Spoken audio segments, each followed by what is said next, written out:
Ê, con tặng mẹ này.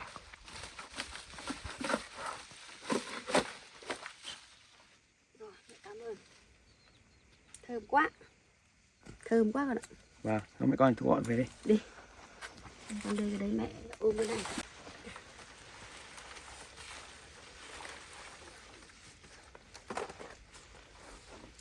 Đây. Thơm quá.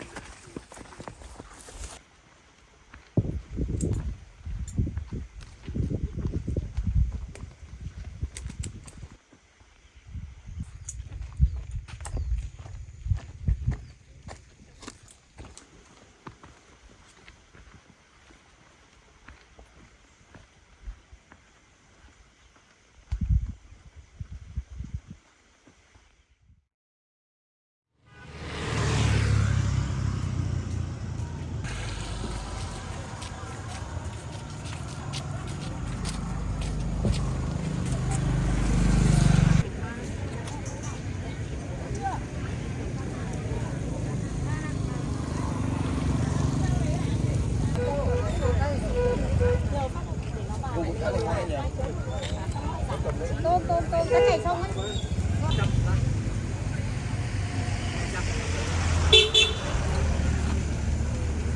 Ôi, cô đặng đây đưa đi. Ăn ra đây á.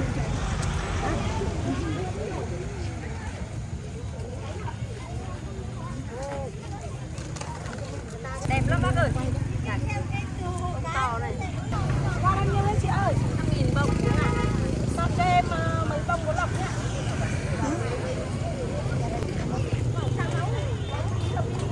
Hai bông lọc lấy mấy cái. Ngon.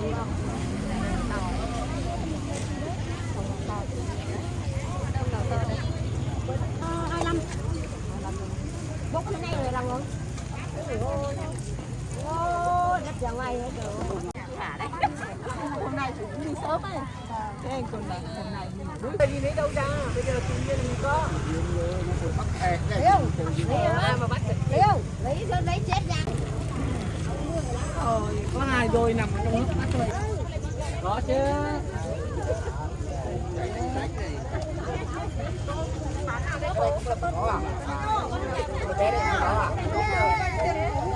Khoai à? 30.000. Khoai sâm. 30.000. Đây lấy trên trời. Bước vào. Chồng bao nhiêu một cân đấy? À, rùa nó không làm đồng.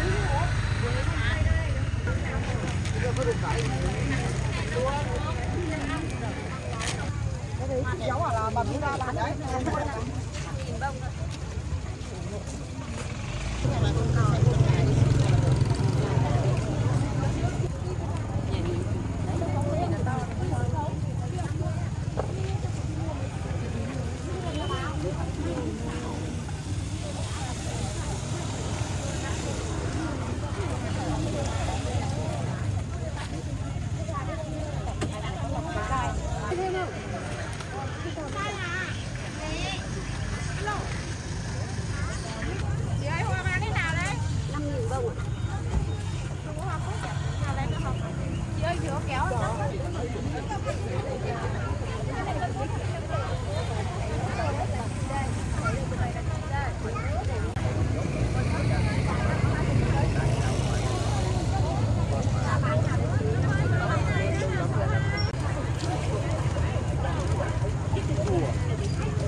chạy cho con người gai đấy, con vua cái nó chạy đi cái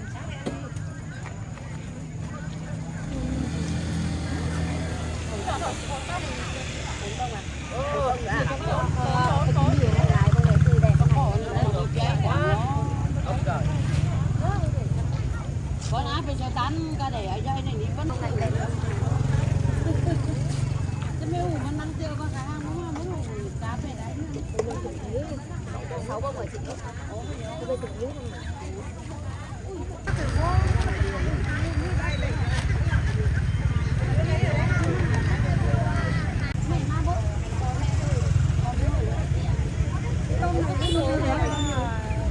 dưới con bé bao nhiêu đấy?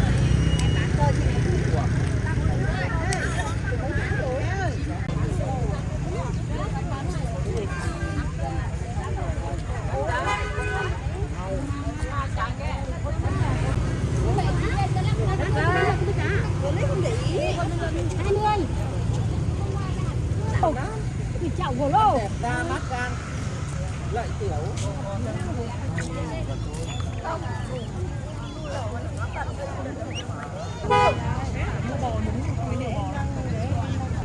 phải cho nó hơi nặng mùa này nó ăn rất ít không mùa này nó rất dễ dàng còn mùa này cái mùa bé này nó rét cũng ngon được cái con ốc to nó bò hết lên trên mà nó có nằm ở nước mấy đâu có nước mà thường không mà nó bảo nó nhờ bác xăm nhau cái người này mùa này tới cá sấu luôn. mùa này nó có đấy mà nó gầy quá mới thôi thì cái tay nó Đồng á, trái ngựa đồng á, mình này. Hai con chuột cá sấu luôn này.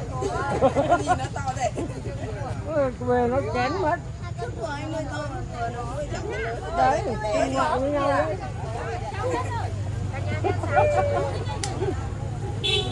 cùng ngoại với nhau đấy Có gì đấy đấy? Bác thử con này đã sẵn rồi. cái loại đấy 150 loại trên 100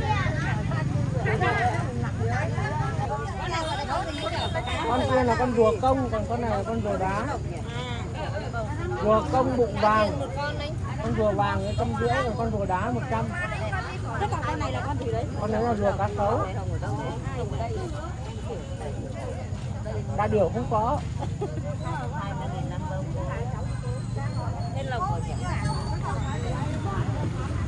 còn nếu mà muốn nuôi nước thì phải có máy sưởi mua một cái bóng đèn chuyên của rùa này lên mạng đặt ở Shopee có mấy chục nghìn thôi nó như ở bóng đèn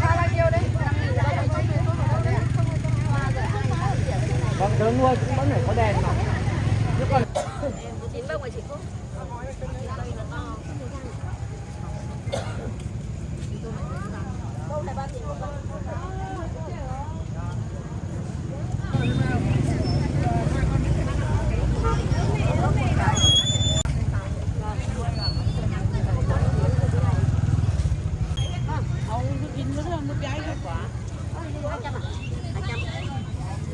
nó nặng mà không biết cái gắn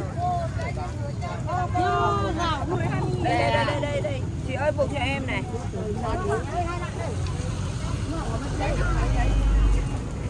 đẹp lắm ấy lộc sáng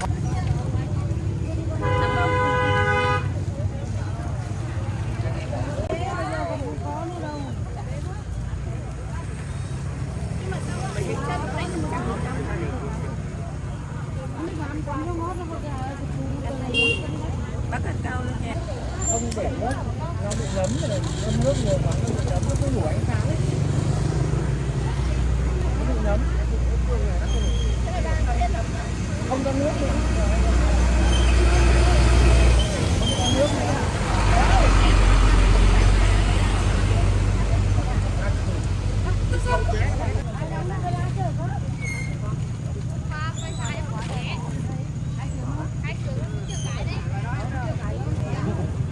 một cách nhỏ ra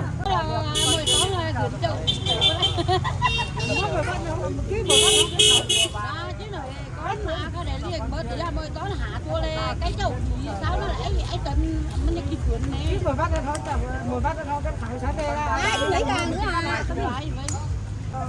Con bé. Bé cho bé thả. Nào đấy? Mua đi. Này á? Mấy chị ơi. Được mấy đứa rồi. Hoa chị ơi. Cho lên chút đấy. Đấu lên nha. Cái này là cái gì đấy? Ba là 18, củ khai sâm là 20.000 rồi. Được nhá. Cái củ gì ấy? Củ này là củ sâm, sâm đất. Và củ này là củ khúc khắc. Củ này là củ thất. Thôi cá. Nó không có vận động nữa. Đúng rồi. Con kia là của tự nhiên. Con này 2 triệu, con kia 3 triệu. Con mặt. Có đi bắt không mà biết là không có. Cứ đi bắt thử xem. Là cái hàng này nó hiếm đi bắt được lắm.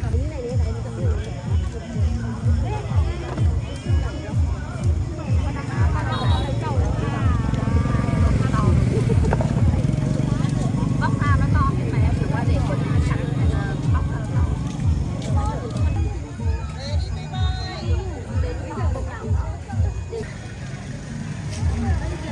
Bỏ vào để này. Con rùa bé này bao tiền con hả ông? 100 một con. 100.000 một con á. Tôm này 30.000 một con. Ăn mà. Đàn nào cũng ăn thôi. Đàn nào mà chả nhai nữa. Con rùa to, con rùa bé. Đi xài đi.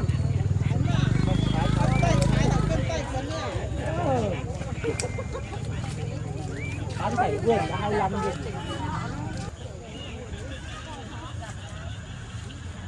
Mẹ không ăn gì mẹ cũng chết mà.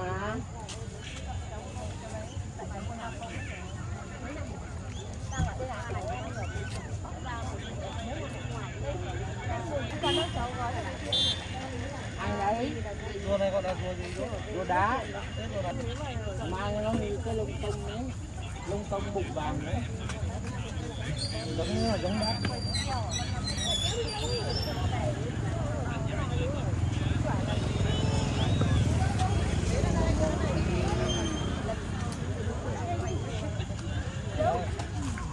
Nó còn có giống rùa cao 1 triệu một ít.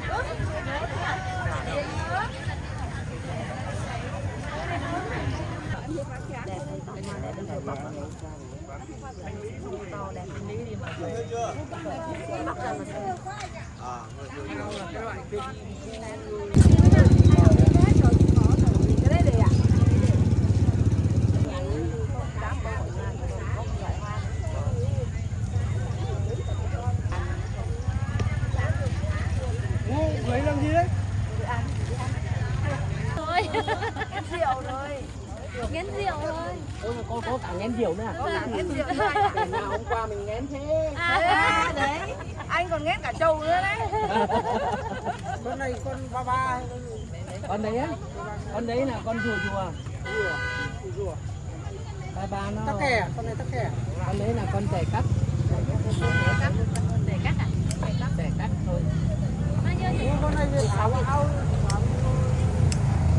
Nắng nó lên rồi. Mưa nó cũng lên mà.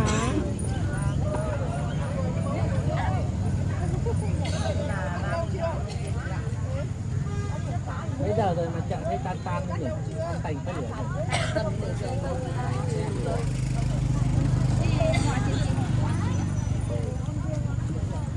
Hoa đấy là hoa của cái thằng kia. Ở đây bán hết rồi mà trên chị có đặt. Thằng đấy nó còn đang bận chim cỏ.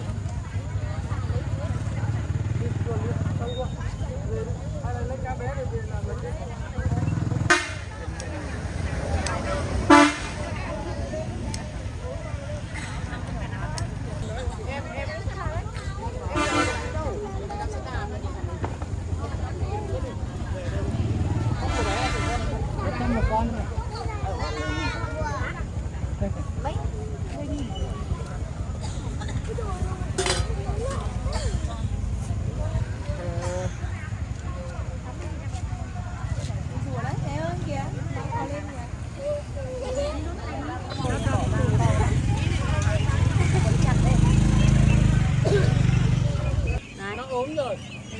về mua một viên beta, con nhộng vào nước, xong rồi ngâm nữa.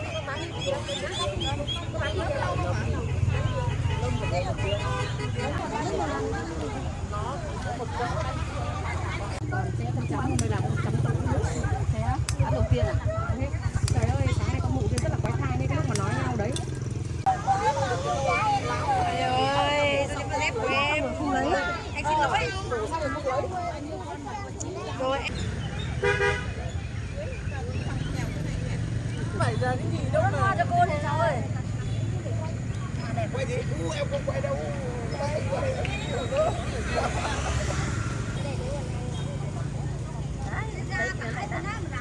Dạ, lúc xong mà xả bồ.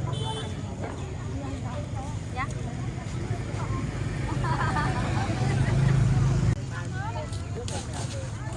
Kêu cả thả.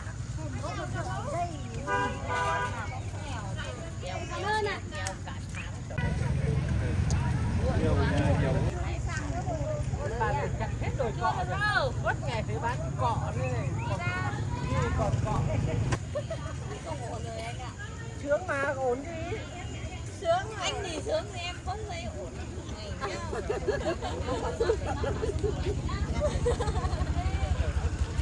Nó thích ăn.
Dạ vâng.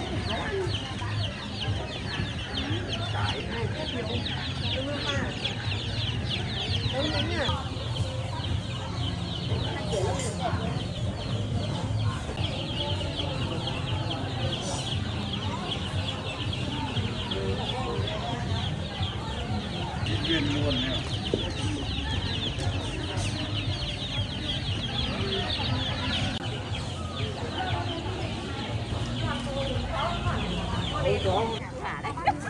Hôm nay chị cũng đi sớm ấy. Thế anh còn là hôm nay mình đuổi.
UP. Để con mình làm cỏ cho này. Cỏ nó trồng cái rau đi. UP.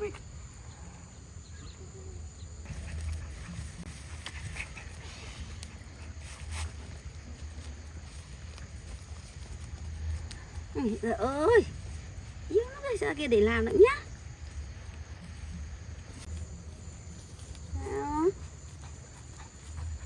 Cúi.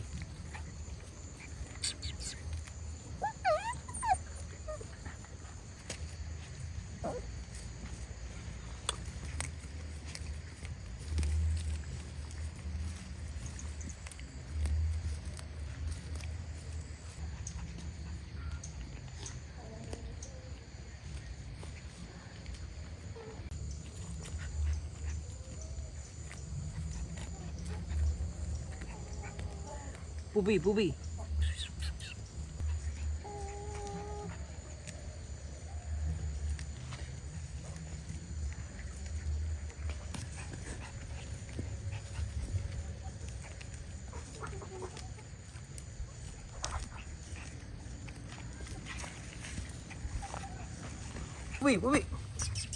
Đến đây.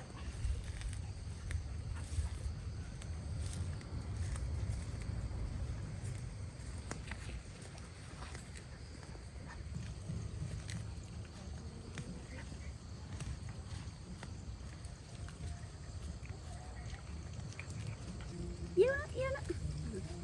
Tay. Không gặm nữa nhá. Ngậm tay đâu nhá. Rồi.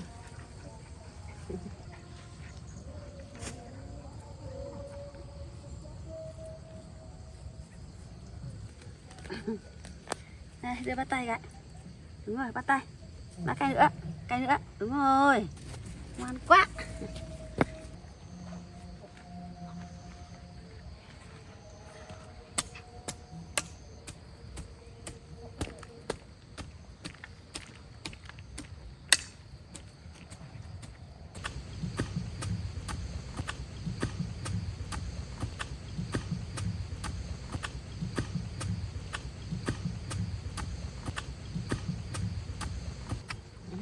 Bắt tay cái.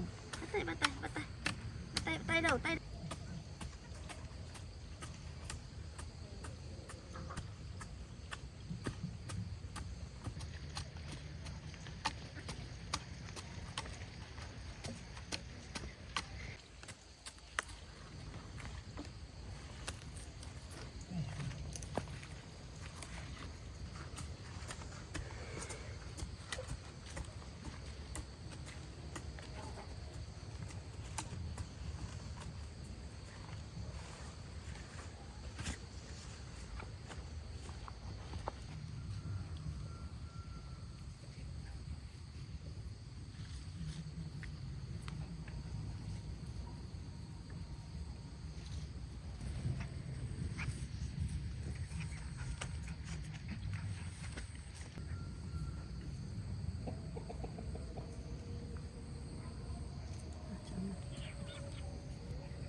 Nè Pupi.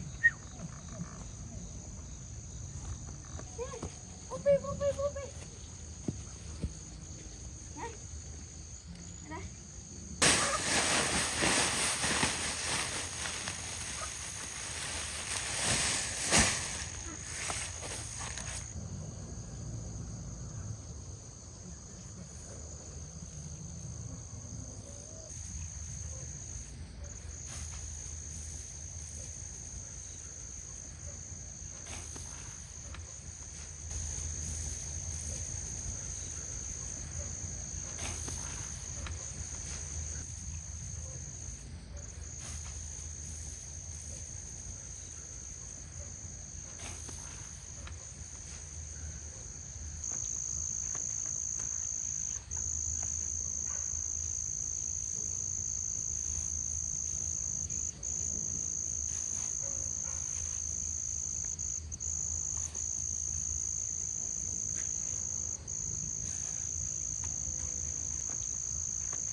Phú Vị